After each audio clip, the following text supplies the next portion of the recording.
Hi, my name is Janelle Sangalang from Notre Dame of Maryland University, and my presentation is entitled Using Caenorhabditis Elegans as a Toxicology Model for Novel Antibiotic Compounds. So, to preface why I conducted this research to begin with, there has been a growing number of microorganisms that are becoming resistant to known antibiotics. Because of this, we need to look for new antimicrobial agents and more efficient ways of identifying potential new antibiotic candidates.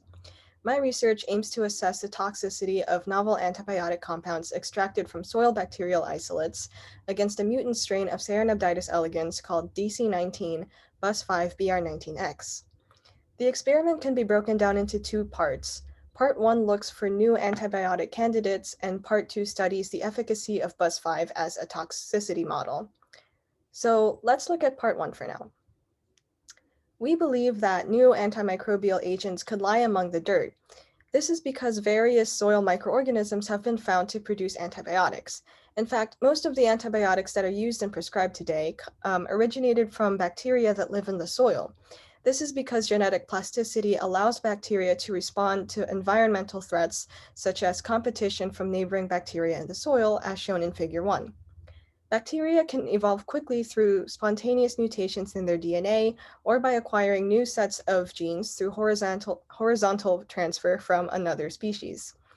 This potentially leads to new or alternative antibiotic pathways. Looking now at part 2, C. elegans are microscopic roundworms that feed on soil bacteria and fungi. This host is approximately 1 millimeter in length as an adult, has a simple anatomy, and a fully sequenced genome. In addition, maintaining C. elegans is easy and cost-effective. When the worms develop into adults, they can become males or self-fertile hermaphrodites as seen in Figure 2. Each hermaphrodite is typically capable of producing around 300 genetically identical offspring. Since the worms can be rapidly generated, screening can be conducted on large scales with a cost-effective budget. Going back to Figure 2, it shows the major anatomic features of a hermaphrodite and male C. elegans. Here we see the dorsal and ventral nerve cord running along the entire length of the animal from the nerve ring. We also see body wall muscles for 2 of the 4 quadrants. It's not explicitly shown here, but C. elegans also have a transparent cuticle that allows internal structures to be seen without needing dissection or dyes.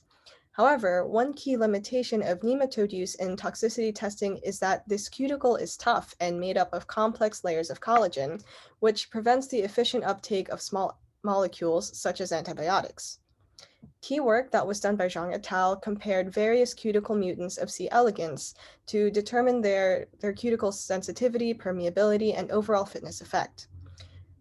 The Bus5 mutant was identified to be the most suitable strain for general chemical toxicity exposure due to its permeable cuticle with minimal fitness consequences. The mutant strain has a severe missense mutation and was shown to be sensitive to certain chemicals, including boric acid, due to the presence of a fragile cuticle. So based on this work, we decided to use the C. elegans strain, DC19 Bus5BR19X, for our antibiotic toxicity tests. C. elegans have also been strongly suggested by several studies as a versatile model system for toxicity. They have been previously shown to be predictive of mouse and rat LD50 rankings, which is the lethal dose concentration that results in killing 50% of the sampled population. And they've displayed conservation of mode of toxic action between these nematodes and mammals. Figure 3 is essentially showing that Bus5 does in fact have higher cuticle permeability. When compared to the parent N2 strain, Bus5 takes in more of the boric acid and therefore has a higher death and disintegration rate. So now let's look at antibiotic activity and toxicity. So to test our hypothesis, I took soil samples from around my campus. Then 1 gram of soil was serially diluted in 1x phosphate buffered saline, and 100 microliters of each dilution was serially spread plated on 50% TSA CHX plates from a 10 to the negative 1 to 10 to the negative 6 dilution. Soil isolates were then tested against E. coli and E. aerogenes to see if they would exhibit any antibiotic effects by making what's called a zone of inhibition. If you look at Figure 5, you can see that there's a clear little halo around some of the patches. Those are the zones of inhibition that we're looking for. These isolates were retested using the same method to confirm a clear zone of inhibition.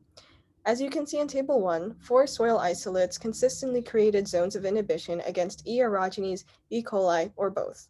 These were then selected for our next step. Now let's look at materials and methods. So we know that these bacteria produce antibiotics. Well, now what we want to do is just extract the antibiotics from it. In order to do this, we made 2 bacterial lawns on 50% TSA plates for each of the 4 bacteria candidates. Then we incubated it at room temperature overnight, froze them for an hour in negative 80 degrees Celsius, thawed it, chopped them, and then we placed them in glass jars. Then we methanol extracted the antibiotics from the bacterial lawns and reconstituted them in methanol based on weight to a concentration of about 1 microgram per microliter. The positive antibiotic activity of the extracts were confirmed using the zone of inhibition lawn assay with 5 microliters of the extract. So now that we have the antibiotic extracts, we want to test them on the C. elegans to see how they'll work on a living organism. The 4 crude antibiotic extracts were conducted against the BUS5 BR19 C. elegans using a 24 well plate, as seen in Figure 4. The nematodes were synchronized so that their eggs were left to hatch overnight in 24 well plates with NGM agar and resulted in a population of L1 larvae. The larvae were then starved for 2 days so that all of the worms that we're studying are starting off on the same foot because they're all on the same age and of the same fullness. So afterwards, 50 were placed in each well along with 100 microliters of M9 buffer and 20 microliters of worm suspension. 30 microliters of crude antibiotic extracts, solvent alone, and control, which was methanol, or negative control, which was sterile deionized water, was added to an individual well with 3 replicates per condition. So to help you visualize, imagine that the columns are labeled 1 through 6 and the rows are labeled A through D. We put water in wells A1 through D1 and methanol in wells A2 through D2. The different antibiotic crude extracts were put in wells A3 to D3, A4 to D4, and so on. Then the plates were incubated at room temperature. On days 0, 3, and 7, I used a dissection microscope to count the number of dead worms. Also on day 7, I took a 2-minute video of each well using my phone camera mounted to the objective. Then I'd review the videos and count the number of tail flicks per minute for 5 randomly selected worms per well for all 24 wells. The toxicity experimental timeline is shown next to Figure 4. So the results for worm toxicity testing using the 7-day worm survival in response to antibiotic extract or control, which was methanol alone or sterile water, is shown in Figure 6. All the conditions except for one showed 100% nematode survival by day 3. Isolate N2 number 4 had a decrease in survival, leaving 50% of the population alive at day 3, with a statistically different survival curve compared to the control methanol or solvent alone. By day 7, every condition displayed a decrease in worm population compared to when the compounds were first introduced on day 0. The survival percentage for N2 number 4 on day 7 remained the same as day 3 at 50%. N2 number 5 notably decreased to only have approximately 36% of the population alive, but was not found to be statistically different from the controls. In addition to observing worm survival, toxicity was assessed by observing behavioral defects in motility. This allowed for the capture of non-lethal toxicity effects. Figure 7 illustrates the nematode locomotion rates after 7 days post-treatment.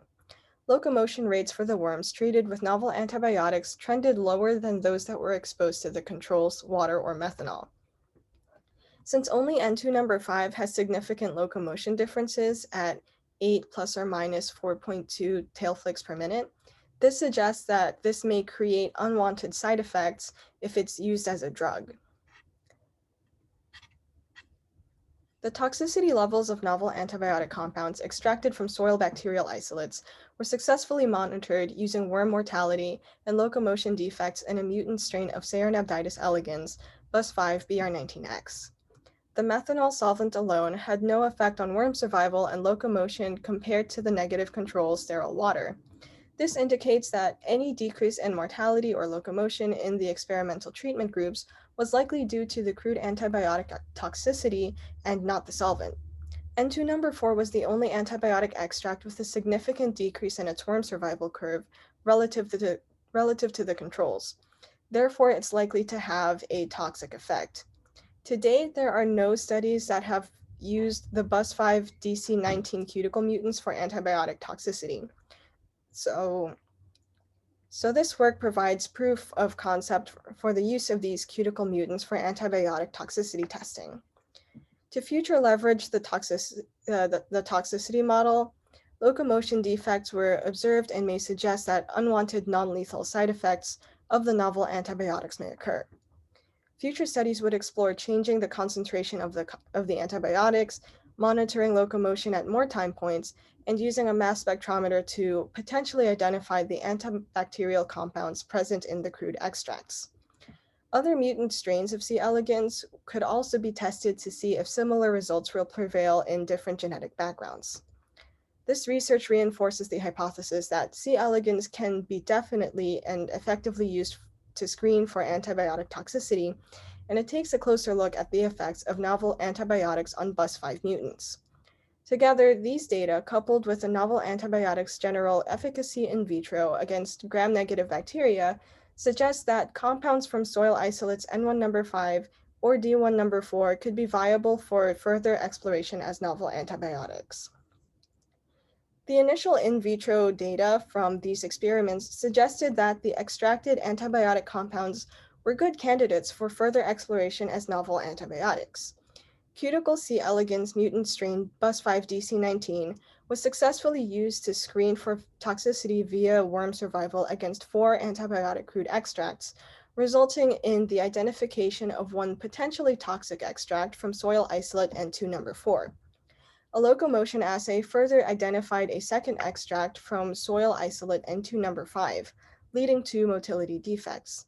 Collectively, this work supports worm survival and locomotion monitoring in the cuticle mutant BUS5BR19 as a cost-effective initial toxicity strategy to screen in vivo for new antibiotic compounds. Thank you so much for listening to my presentation. I hope you all enjoyed.